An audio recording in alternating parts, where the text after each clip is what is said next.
আমরা তো আন্দোলন উঠে করব না। আমরা আসা পর্যন্ত আপনারা শান্তিপ্রিয়ভাবে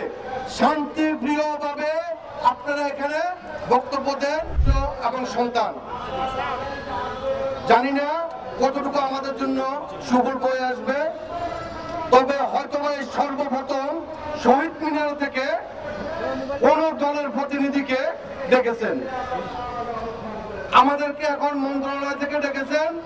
আমরা প্রতিনিধি যাচ্ছি, আমরা যে লং মার্চ করার কথা ছিল আমরা এখন লং মার্চ করব না। আমরা আসা পর্যন্ত আপনারা শান্তিপ্রিয়ভাবে আপনারা এখানে বক্তব্য দেন এবং সবাই অবস্থান করেন। আমি অনুরোধ করব আপনারা কোন প্রকার বিশৃঙ্খলা করবেন না। আমরা আসে আপনাদের সাথে কথা বলবো, এর আগে নয়। আমাকে কথা দিবেন, আপনারা থাকবেন। ধন্যবাদ। আপনারা অপেক্ষা করেন, এখানে আপনারা কোথাও যাবেন না। নায়েক জিল্লু ওস্তাদ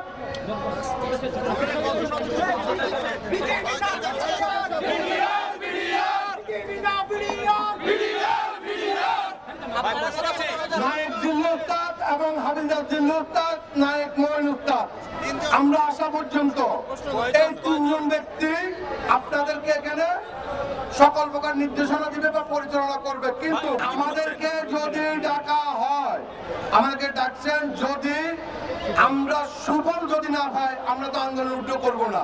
আমরা এখানে অবস্থানে থাকবো। এর আগেও আপনারা সেই কাজটাই করেছিলেন, সচিবালয়ের ওখানে আপনারা ঘেরাও করেন। এইবার এই সুযোগ নাই, বারবার গুগু তুমি দান খেয়ে যাবে, ওই সুযোগ আর নাই। এইবার আমরা আমাদের অধিকার নিয়ে ঘরে ফিরবো। আপনারা যত মুরব্বীজন আছেন, আপনারা প্রত্যেকে অন্তর থেকে আল্লাহর কাছে হাত তুলে দোয়া করেন আমরা যেন ভালো একটা রাজা নিয়ে যেতে পারি। জিন্দাবাদ।